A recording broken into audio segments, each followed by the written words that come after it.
कहानी की शुरुआत में हम एक खूबसूरत महिला को देखते हैं जिसका नाम एलिस है और उसकी उम्र 40 साल है। एलिस पिछले 8 सालों से पेरिस की एक फैशन मैगजीन के लिए काम कर रही है। वो अपने करियर में आगे बढ़ने के लिए पूरी तरह से समर्पित है, लेकिन उसका कड़वा स्वभाव और ओल्ड फैशन होना उसकी तरक्की में बाधा सा बन गया है, जिसके कारण पिछले 4 सालों में उसका प्रमोशन नहीं हो पाया है। एलिस का अपने पति से डिवोर्स हो चुका है और वो अपनी छोटी बेटी के साथ रहती है, लेकिन एलिस काम की वजह से अपनी बेटी को ज्यादा समय नहीं दे पाती। वो काम में जाने से पहले अपनी बेटी को अपनी बहन के घर छोड़कर जाती है। एलिस अपनी जिंदगी में बहुत अकेली है और उसे खुद के लिए भी समय नहीं मिलता।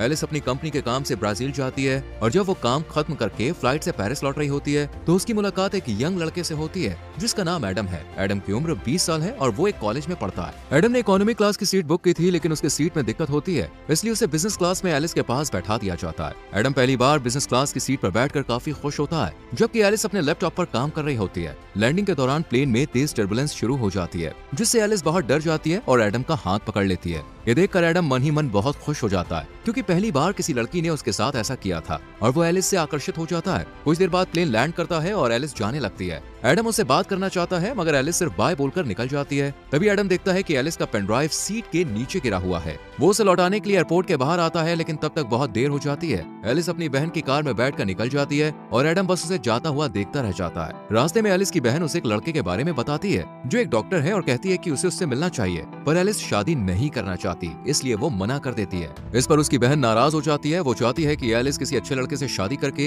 एक नई जिंदगी की शुरुआत करे। इसके बाद एलिस ऑफिस जाती है, लेकिन ऑफिस में उसके कॉलीग्स को उसका रूखा व्यवहार पसंद नहीं होता और वो आपस में उसकी बुराई करते हैं। हालांकि ऑफिस में एलिस का एक मेल फ्रेंड है जो उसे हर चीज में सपोर्ट करता है। ऑफिस की एक स्टाफ मेंबर एलिस को बताती है कि एडम नाम के किसी लड़के का कॉल आया था, वो तुमसे बात करना चाहता है, लेकिन एलिस ये कहकर मना कर देती है कि वो किसी एडम को नहीं जानती है। फिर एलिस अपने बॉस के पास जाती है और प्रमोशन की बात करती है, पर वो कहता है तुम्हारे लिखे हुए आर्टिकल पुराने लगते हैं, लोगों को उनमें अब कोई दिलचस्पी नहीं है, तुम्हें कुछ नया और रोमांच लाना होगा। अगर ऐसे ही चलता रहा तो मुझे तुम्हें नौकरी से निकालना पड़ेगा। ये सुनकर एलिस आज देर रात तक ऑफिस में काम करती है और सोचती है कि वो कुछ नया और रोमांच कैसे ला सकती है। तभी उसके पास वही स्टाफ मेंबर का नोट मिलता है जिसमें लिखा होता है कि वो लड़का पेन ड्राइव की बात कर रहा था। एलिस को याद आता है कि उसने गलती से पेन ड्राइव प्लेन के अंदर गिरा दी थी। वो तुरंत एडम को कॉल करती है और कहती है कि तुम कहाँ हो, मुझे पेन ड्राइव चाहिए, वो बहुत जरूरी है। एडम उस समय अपने दोस्तों के साथ एक बार में होता है जहाँ वो एलिस को आने के लिए कहता है। जब एलिस बार के बाहर पहुँचती है तो एडम उसे अंदर ले जाता है और अपने दोस्तों से मिलवाता है।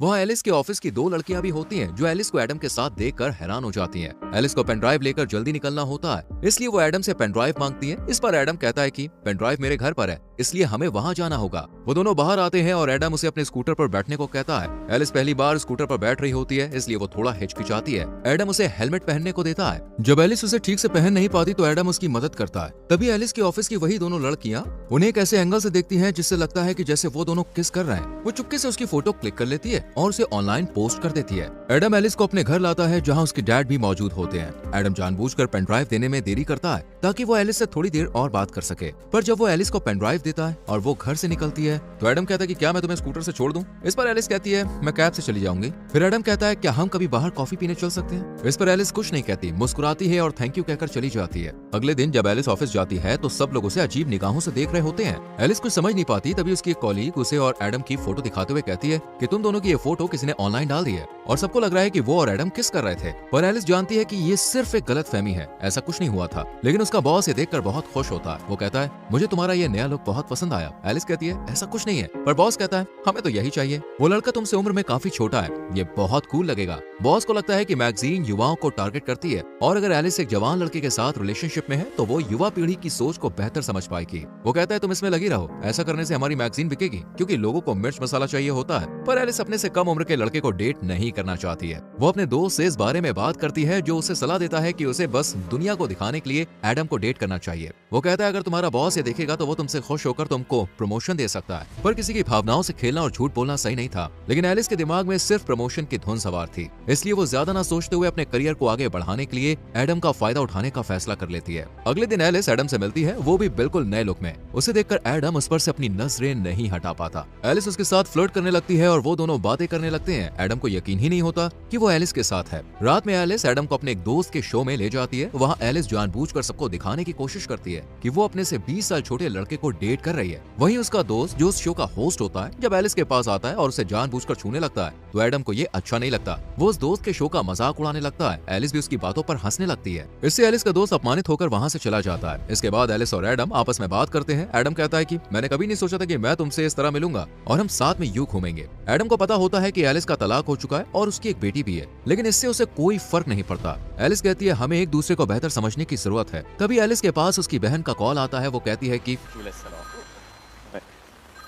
मैंने उस डॉक्टर को घर पर बुलाया है जिससे मैं तुम्हें मिलाना चाहती थी, इसलिए तुम जल्दी से घर आ जाओ। एलिस जाना नहीं चाहती, लेकिन बहन की बात की इज्जत करते हुए वो एडम से झूठ बोलती है कि मेरी बेटी की तबीयत खराब है, मुझे घर जाना होगा। ये सुनकर एडम भी थोड़ा परेशान हो जाता है। वो जल्दी से टैक्सी बुलाता है और एलिस को उसमें बैठा देता है। ये देखकर एलिस को लगता है कि एडम उसकी कितनी फिक्र करता है। घर पहुंचने पर एलिस अपनी बहन, जीजा जी और उस डॉक्टर के साथ डिनर करती है। एलिस ड्रिंक करके आई होती है, जिस वजह से वो नशे में डॉक्टर से उल्टे सीधे सवाल पूछने लगती है। इसमें डॉक्टर को बुरा लगता है और वो वहाँ से चला जाता है। यहाँ एलिस लगातार कोशिश कर रही होती है कि बॉस उससे खुश होकर उसे प्रमोशन दे दे, लेकिन ऐसा नहीं हो रहा था। इसलिए वो एडम को एक फैशन शो में लेकर जाती है जहां उनकी कंपनी की सीईओ और बॉस मौजूद होते हैं। जब शो के दौरान मॉडल्स रैंप वॉक कर रही होती हैं, तभी एक लड़की गिर जाती है। ये देखकर एडम तुरंत उसे उठाने के लिए आगे बढ़ता है। सीईओ को एडम का ये व्यवहार बहुत अच्छा लगता है। शो खत्म होने के बाद एडम और एलिस पार्टी में ड्रिंक करते हैं और डांस करने लगते हैं। डांस करते वक्त वो दोनों बहुत करीब आ जाते हैं, लेकिन कुछ होने से पहले ही एलिस देखती है कि कुछ लड़कियां उनकी तस्वीरें क्लिक कर रही है। ये देखकर एलिस तुरंत एडम का हाथ पकड़कर उसे बाहर ले आती है। एडम एलिस को अपनी स्कूटर में बैठाकर उसके घर तक छोड़ देता है।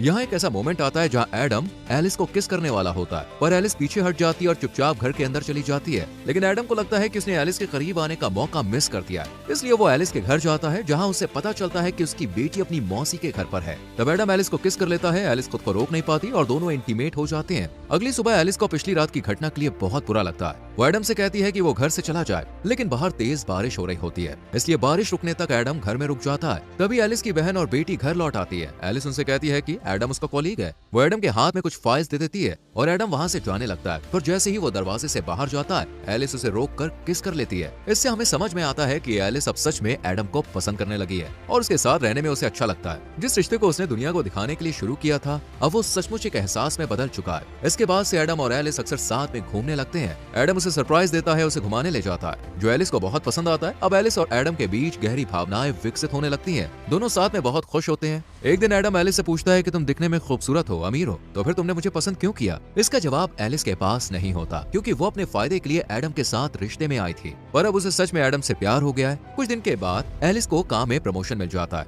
जिससे वो बेहद खुश होती है। लेकिन अब वो एडम के बारे में सोचने लगती है, क्या उसे इस रिश्ते को जारी रखना चाहिए?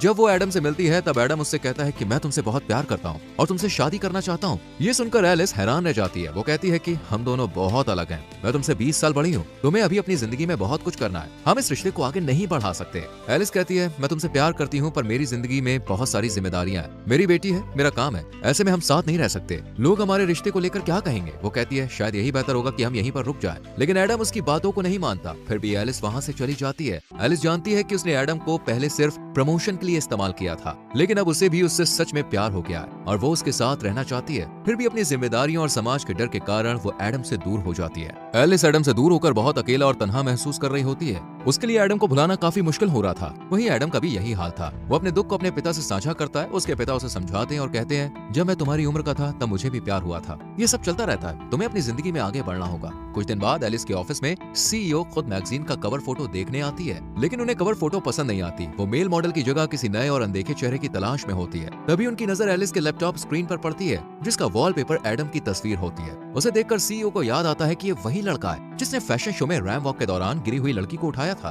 वो चाहती है कि एडम उनके मैगजीन का नया मॉडल बने। ये सुनकर एलिस को अच्छा नहीं लगता। वो नहीं चाहती कि वो फिर से एडम से मिले, लेकिन अपने बॉस के कहने पर उनकी बात उसे माननी पड़ती है। एलिस एडम को कॉल और मैसेज करती है और एडम एक टूटे हुए आशिक की तरह घर में बैठकर ड्रिंक कर रहा होता है। वो एलिस के कॉल और मैसेज का गुस्से में जवाब नहीं देता। तब एलिस खुद उसके घर जाती है और उसे अपने साथ बाहर लेकर आती है। एडम को लगता है कि अब एलिस फिर से उसके साथ रिश्ता शुरू करना चाहती है, लेकिन एलिस उसे बताती है कि तुम्हें मैगजीन के लिए मॉडल बनना होगा, तुम्हें खूबसूरत लड़कियों के साथ काम करने का मौका मिलेगा और इसके लिए तुम्हें पैसे भी मिलेंगे। ये सुनकर सुनकर एडम गुस्से में आ जाता है। उसे समझ में आ जाता है कि एलिस अपने काम के लिए उसके पास आई है। वो कहता है, मैं तुमसे मिलना नहीं चाहता, अच्छा होगा हम कभी ना मिलें, और वो गुस्से में वहाँ से चला जाता है। जिस दिन एडम का फोटोशूट होना होता है, सभी एडम के आने का इंतजार कर रहे होते हैं। एलिस को डर लगता है कि अगर एडम नहीं आया तो उसे नौकरी से निकाल दिया जाएगा। तभी एडम वहाँ पे आ जाता है क्योंकि वो अब भी एलिस से प्यार करता है। उसे मेकअप रूम में ले जाया जाता है जहाँ उसका लुक तैयार किया जा रहा होता है। तभी उसके पास एलिस का दोस्त आता है और एडम से माफी मांगता है। वो कहता है कि मैंने ही एलिस को सलाह दी थी कि वो तुम्हारे साथ झूठा रिश्ता बनाए ताकि उसे प्रमोशन मिल सके। ये सुनकर एडम को बहुत दुख होता है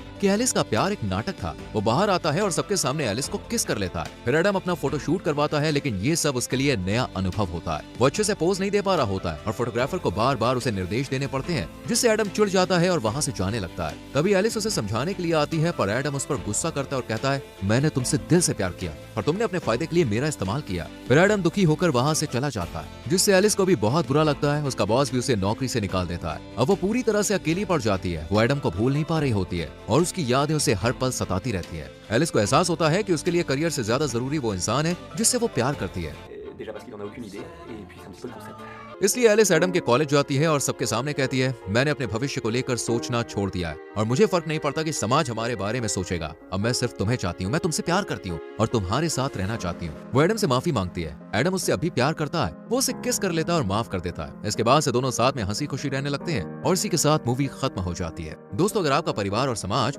आपके रिश्ते के खिलाफ हो जाए तो क्या आप अपना प्यार निभा पाएंगे? इस पर अपनी राय कमेंट सेक्शन में जरूर दें। वीडियो को लाइक और शेयर करें और चैनल को सब्सक्राइब करके बेल आइकॉन प्रेस करें। मिलते हैं अगली वीडियो में। Till then, bye bye, take care.